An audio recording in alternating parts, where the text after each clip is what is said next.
패션쇼 2부로 돌아왔습니다. 예. 자, 1부 굉장히 재밌었잖아요. 네. 2부도 저희가 좀 신나게 달려볼까 합니다. 뭐 1부랑 2부랑 좀 멤버 차이가 좀 있는데 그거는 양해를 좀 해주시고, 자, 2부는요. 오늘은 페피쇼가 없죠? 네, 페피쇼 대신에 페피쇼 대신에 오늘 박찬일의 청기누설 시간입니다. 박찬일 대표님 나오셨습니다. 반갑습니다. 안녕하세요. 반갑습니다. 네, 박수로 우리 좀 힘차게. 반갑습니다. 좋습니다. 어떻게 지내셨습니까? 저는 뭐 항상 똑같이 주식에 전념하고 있습니다.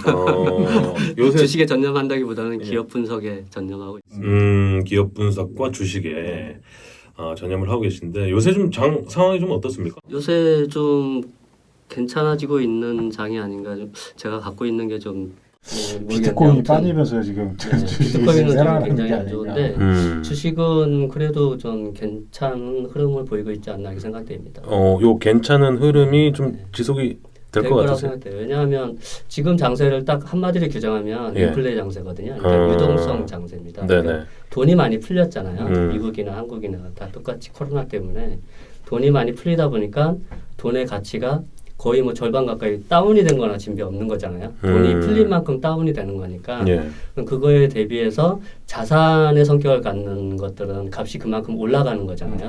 그 대표적인 게 이제 부동산 집값이 올랐던 게 이제 그런 효과였던 거고요. 예. 그래서 이제 그 기업들의 성장 기업들의 이익 또한 똑같죠. 기업들이 제품을 파는 거니까 제품 가격에도 그 인플레가 당연히 반영이 될 거니까요. 예. 그렇게 되다 보면 주시장에 있는 주식들도 주식 가격들도 당연히 올라갈 수밖에 없어요. 그래서 지금 거의 뭐 1,400, 1,500에서 지금 3,000 넘었잖아요. 예. 이게 이제 지금 실적이 좋아서 올라간 거냐 이렇게 질문하시는 분들도 계신데 제가 봤을 때 물론 이제 실적에 대한 기대감도 있겠지만 그것보다 먼저 돈이 많이 풀렸기 때문에 유동성에 의해서 돈의 가치 하락함에 따라서 주식의 가격이 올라가는 그런 장세이기 때문에 저는 앞으로도 괜찮다고 생각합니다.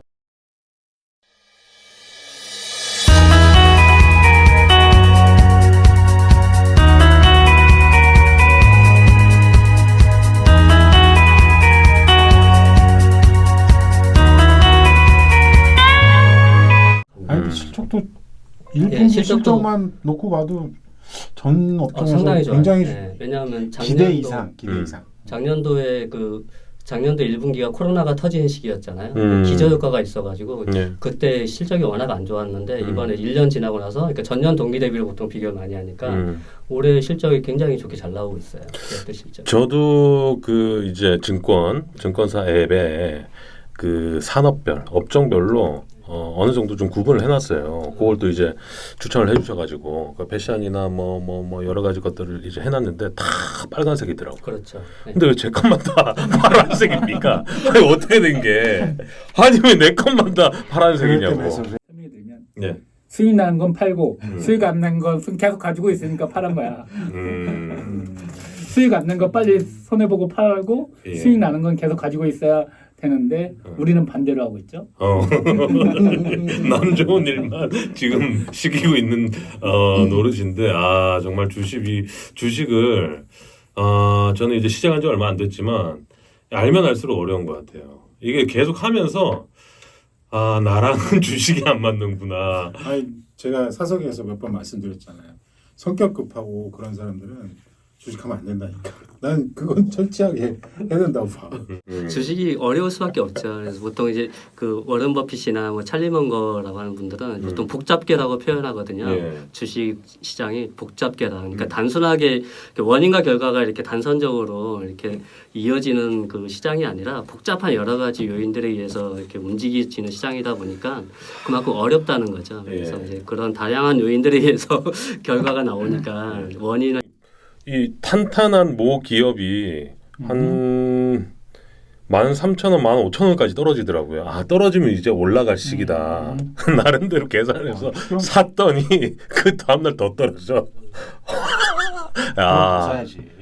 근데 그 얘기에는 허점이 있어요. 제가 예. 들었을 때. 네. 그러니까 일단 그 가격 주가를 말씀하셨잖아요. 네, 네. 저는 이제 그 얘기를 들으면서 그 기업의 어떤 면모가 전혀 그 알려지는 게 없거든요. 그러니까 저 같으면 제가 시가총액 얼마에 샀는데 뭐 얼마 정도 더 기대한다거나 아니면 이 정도 시가총액이면 그래도 이익 대비해서 뭐 적정한 가격인데 뭐 이러한 어떤 나름의 어떤 기준들이 제시가 되어야 되는데 예. 어떤 기업의 어떤 주가라고 하는 것은 그 내용에는 아무런 내용을 담겨져 있지 않거든요. 왜냐하면 거기에 발행 주식수 곱하기 해야 그 기업의 규모가 나오는 거잖아요.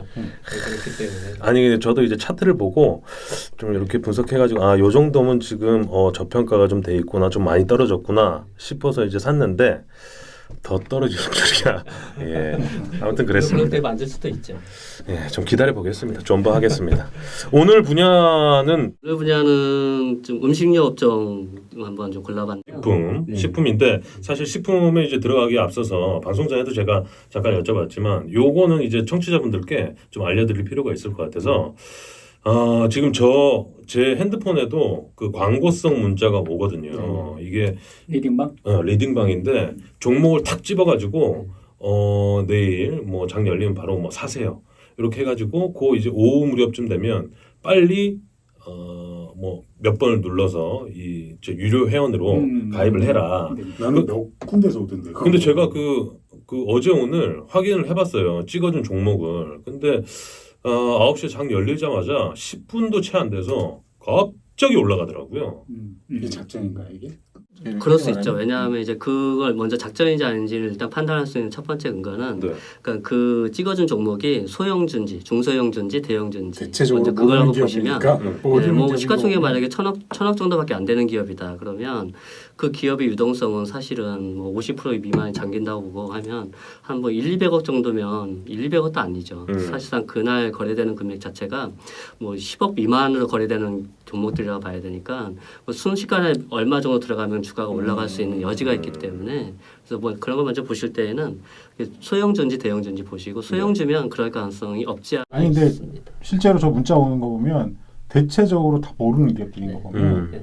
그래서 난 작전이겠구나 그냥 그리고 이제 싶어갖고 그게 관심도 안 이제 가는데. 어떤 그 사람들이 직접 이렇게 어떻게 하는 것보다는 막 리딩방에서 이렇게 쭉 이걸 종목을 뿌리잖아요. 네. 뿌리면 그걸 받는 그 회원들이 일시에 몰리니까 그렇겠지. 몰리니까 이제 그런 현상들이 나타날 수 있죠. 갑자기 거래량이 증폭하면서 올라가는데 그걸 보고 이제 돈을 버는 사람들이 좀 나오면 혹할 수 있겠다라고 싶더라고요. 그렇죠. 그게 그것 때문에 하는 거겠지. 리딩방에서 이렇게 보면 이렇게 그 수익 인증하는 그런 화면들 많이 네, 있는데 네, 네. 그것도 다 기법이 있다고 해요. 그러니까 이제 손실 나는 건 다 철저하게 배제시키고 손실 나면 계속 이렇게 누적을 해서 이렇게 빨간 그 보이게끔 해서 이렇게 그 화면들을 이렇게 뭐 캡처하는 그런 기술들이 또 있다고도 하더라고요. 중요한 건 리딩방을 할 정도의 실력이면 저 같으면 그냥 내 돈은 불려서 그냥 자유롭게 오늘 이제 식품 분야 한번 들어가 보겠습니다. 음식료 업종을 얘기해 보자는 아까 제가 잠깐 인플레이션을 얘기했는데 네. 인플레이션을 방어하는 업종이고요.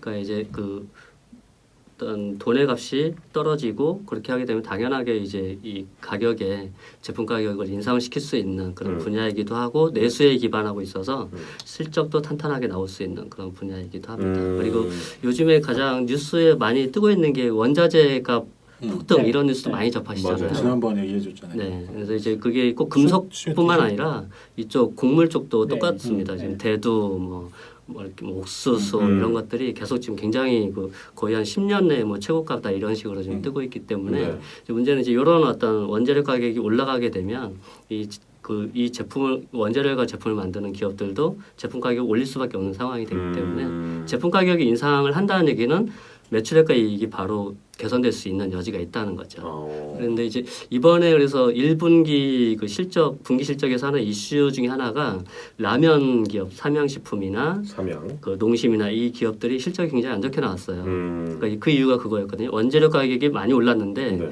라면 값을 올리지 않은 거예요. 계속 지금.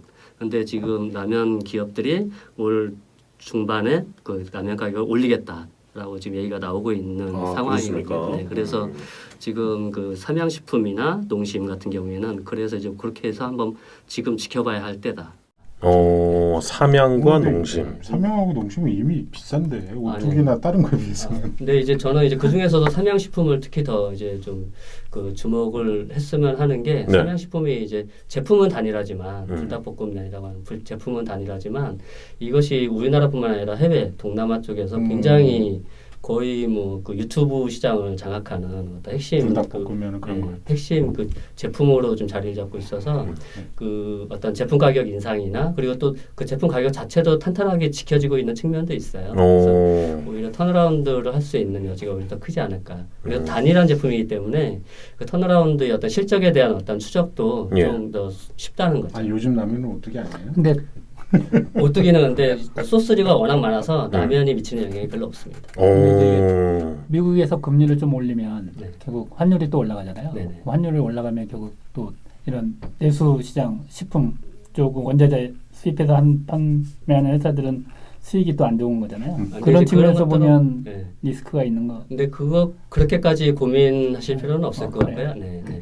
왜냐하면 이제 뭐 환율이 또 변동되면 또 그거에 따라서 또 원자재 가격도 원자재 가격들도 그만한 또 영향을 또 그래서 저는 이제 음식료 기업들은 이제 그런 측면에서 좀 봤으면 해서 이제 라면 쪽에서는 이제 삼양식품을 이제 말씀을 좀 드리고 싶었고. 근데 제가 지금 확인을 해보니까 네, 주가도 좀 그랬죠. 근데 거기가 대주주 좀 이슈가 좀 있었습니다. 예. 그 대주주가 그 횡령건 때문에 이제 그 구속되기도 했었고 이제 그런 어떤 그 주주의 어떤 그 투명성 이런 것들 때문에 또 주가가 이렇게 탄력을 못 받았던 측면들이 있는데 좀 그것이 하나의 리스크라면 리스크인데 이제 점진적으로 좀 개선될 거라고 좀 보고요. 요즘에 우리나라의 국내 주식시장이 좀 어떤 대주주의 어떤 횡포, 횡령, 배임 이런 어떤 불법 행위들에 좋은 대해서는 사람들도 굉장히 강력하게 드라이브를 걸고 있어요. 현 예. 정권이. 그래서 어떤 그 불법 행위나 이런 것들에 대해서도 어떤 법령을 굉장히 강화시키고 있고 감시 제도도 강화시키고 있는 추세거든요. 그래서 기존의 어떤 그 소위 그 대주주가 못된 행동을 하는 그런 기업들은 그것 때문에 주가가 굉장히 좀 좋지 않았는데 오히려 지금은 그런 것 때문에 주가가 또 좋아질 수 있는 그런 어떤 시대에 접어들었다. 저는 그렇게 판단. 우리나라 이런 거 진짜 어떻게 이걸 그래서- 신고하고 어떻게 네. 적극적으로 그래서 그 중에 대표적인 기업이 이제 남양유업인데 여기는 예. 이제 제가 꼭 추천하는 것은 아니고요. 오늘 제가 확인했는데 그 회사가 매각됐어요. 예. 그 홍원식 회장이 그 대주실 예, 거다 팔았어요. 사퇴했잖아요. 오. 그 뭐냐 등기사에서 사퇴하고 근데 그 대주주 지분 전량을 한행컴퍼니에 매각했더라고요. 네, 그 매각 금액이 아주 흥미롭습니다. 오늘 아까 제가 잠깐 봤을 때에 시가총액이 약 3천억대인데 네. 매각 금액이 그 대주주의 지분율이 한 2, 3% 정도 되는데 그게 한 3천억 그 3천억대에서 매각이 됐어요. 그러니까 이제 거의 경영권 프리미엄이 거의 2배가 붙은 거죠.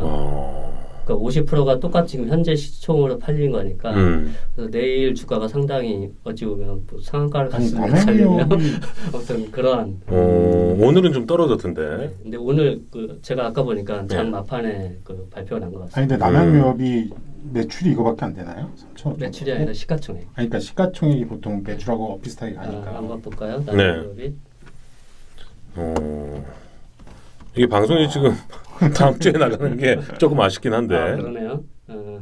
남양유업이 매출액이 거의 1조 원대예요. 그러니까 네, 1조 원대인데 매출이 그 정도 나오고 근데 영업이 워낙에 나오니까 그 동안에 이게 그 그렇지. 기업이 좋지 않다 보니까 그러니까 제품 주가는 불매 많이- 운동도 많이 일어나고 그랬잖아요. 주식이 많이 네. 저평가되구나. 근데 이번에 사모펀드 한행컴퍼니가 가져가게 되면 그 사모펀드 같은 경우가 기업을 구조조정하고 이렇게 탈바꿈시키는 데는 굉장한 어떤 그런 능력들을 갖고 있어서 그 이 기업에 굉장히 긍정적인 뉴스가 아닌가 생각됩니다. 남양유업은 좀 그런 이슈가 있어요. 남양유업은 그리고 세 번째로는 이제 사조산업. 사조. 사조산업은 이제 제가 좀 갖고 있는 주식이기도 합니다. 참치. 이런 거는 제가 명확히 밝혀야죠. 예. 네, 제가 갖고 있기 때문에 이제 그걸 먼저 밝혀드리고 그래서 제가 좀 더 긍정적으로 이야기할 수 있다는 점 참조해 주시고요. 예. 참치는 사조가 아니라 동원 아닌가요? 참치는 동원인데 예. 근데 이제 사조산업은 제가 봤을 때 이제 극히 저평가된 자산주다. 어. 그러니까 이제 남양유업과 또 같은 검색 한번 들어갑니다. 그 대주주의 리스크가 좀 있는 그런 기업이에요. 아 그런가요? 네, 그러니까 이 사조산업이 그 사업이 그러니까 보통 이제 그 참치만 생각하시는데 여기가 그렇지가 않습니다. 여기가 종합식품회사예요. 그렇죠. 참치도 품절의 하고요. 부분만 뭐 그다음에 그 수산물 네. 사조식품을 통해서 하고요. 그다음에 캔도 하고요. 그다음에 육가공도 합니다. 돼지. 가공까지. 그래서 홍성에 홍성 농장이 있어요. 거기에 아주 대규모로 갖고 있는데 거기에 있는 토지도 상당히 거의 2천억 가량 되는 시가로 그런 어떤 토지를 소유하고 있고요. 자산이 많다는 얘기죠. 네. 그리고 골프장이 있습니다. 골프장이 제주에 있고요. 그리고 하나 흥미로운 점은 지금 송파구에 있는 그 캐슬렉스라고 들어보셨나요? 네, 네. 네, 그게 사조산업 거예요. 근데 지금 오늘 뉴스가 나왔는데 김진표 부동산 특위위원장 아시죠? 네. 그분이 그 오늘 뉴스에 나온 거에 보면은 수도권 인근의 그린벨트를 풀겠다, 공급하겠다는 얘기거든요. 근데 지금 거기 캐슬렉스 거기가 이미 그 주변이 많이 훼손되어 있는 상태여서 그린벨트로서의 어떤 보존 가치가 많이 떨어지고 있는. 그래서 그런 어떤 개발 가능성, 그 땅 개발 가치가 거의 2조에서 4조 원대 얘기 나오고 있거든요. 4조. 그 캐슬렉스 서울 예. 땅이. 예. 그리고 또 청도, 중국 청도에도 캐슬렉스 청도라고 해가지고 거기에도 골프장이 있습니다. 세 개가 있습니다. 근데 이제 그 제가 방금 말씀드린 골프장 이제 그 어떤 개발 이슈 이런 거는 사실 현실화될 가능성은 굉장히 크지는 않고요. 네. 다만 이제 어떤 아주 희미하게나마 기대를 갖고 있는 그런 건데 중요한 건 이제 그렇게 어떤 자산 가치가 풍성하다. 굉장히 어떤 홍성에 있는 돼지 농장만 해도 거기가 그 고속도로 인근에 있다고 해요. 네. 그러다 보니까 원래 그 돼지 농장이 그 냄새가 심하잖아요. 심하죠. 그렇죠. 네, 그러다 보니까 이 냄새가 심해서 여기 그 홍성에서 여기를 그 해줄 테니까 대체지로 옮겨가라 해가지고 그 땅을 그 나중에 이제 지금은 일단 비워두는 거죠. 비워두고 나중에 이제 더 올라가겠죠 땅이. 그러면 이제 거기에 대한 그 자산 가치도 어마어마한. 4조는 지금 우리 그 박 대표님 보시기에는 저평가가 되어 있다. 극히 저평가되어 있다. 지금 현재 시가총액이 2,600억밖에 안 돼요. 네, 근데 여기가 사조 종합기업이거든요. 동원산업하고 그 같이 그 결혼은 동원 어떤 참치계 어떤 쌍두마차잖아요. 그렇죠. 그리고 이제 그 육가공에서는 하림과 함께 같이 그 하고 있고 육가공에서는 그렇기 때문에 그것이 다 수직 계열화되어 있거든요. 사료 업체까지 다 갖고 있기 때문에 이제 그런 기업이 지금 2,600억이라는 건 말이 안 되죠. 저평가되어 있는 걸로. 시가총액이 동원은 어느 정도? 동원산업은 꽤 되죠. 거기가 지금 4조를 좀 사야 되는 거 아닙니까? 동원산업은 지금 시가총액이 1조 원이 넘습니다. 네, 1조 원이 넘고요. 매출도 있는데. 매출은 당연히 동원산업이 지금 그 동원산업이 현재 지금 6,200억 정도 되고요. 동원산업이 2조 8천억 정도 되거든요. 그러니까 이제 매출 규모에서는 이제 동원산업이 훨씬 더 큰데. 근데 이제 사조 산업의 이제 유일하기보다는 좀 더 가장 큰 리스크는 이제 대주주가 지금 현재도 순환출자로 엮여 있는 사조 산업, 사조 대림, 사조 시푸드, 사조 오양 뭐 이런 그 다음에 이제 사조 시스템즈라고 하는 기업이 이제 비상장인데 그 기업이 지주회사격으로 되어 있는데 향후에는 사조 산업이 이 모든 기업들의 어떤 지배구조를 풀 어떤 지주사 역할을 할 기업이 사조 산업이에요. 이 그룹 내에서. 그래서 이 기업의 이 그룹 내 모든 그 가치를 총지휘하는 핵심적인 기업은 사조산업이다.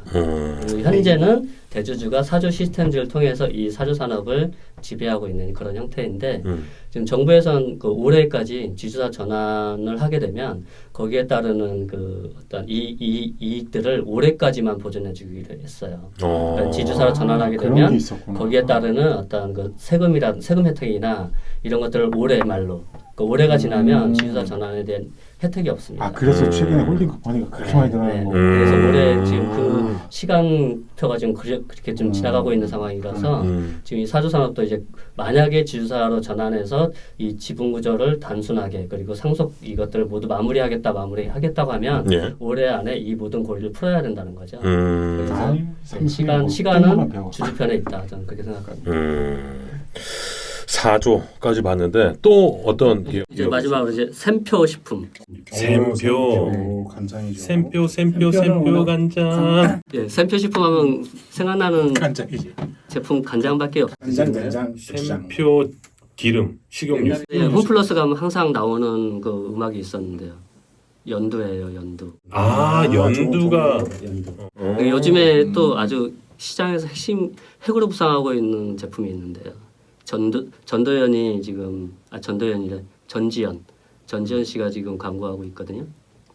티아시아 카레라고. 카레? 네, 카레. 티아시아 카레.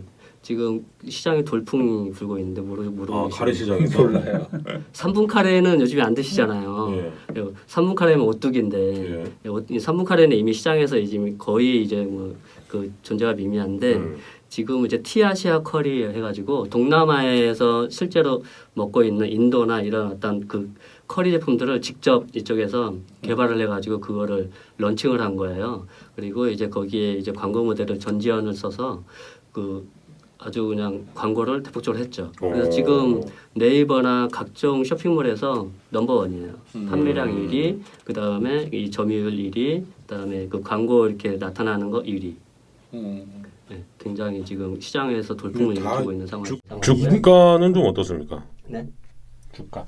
주가 요 최근에 한 30% 올랐어요. 오. 왜냐하면 이번 1Q의 실적이 상당히 잘 나왔거든요. 근데 아마 2Q에도 괜찮지 않을까 저는 생각하고 있고. 오늘도 좀 많이 올랐는데. 예전에 식품 기업들 그 기억해 보시면 그 아까도 말씀드렸지만 삼양식품 불닭볶음면 했을 때 주가 이렇게 갔었죠.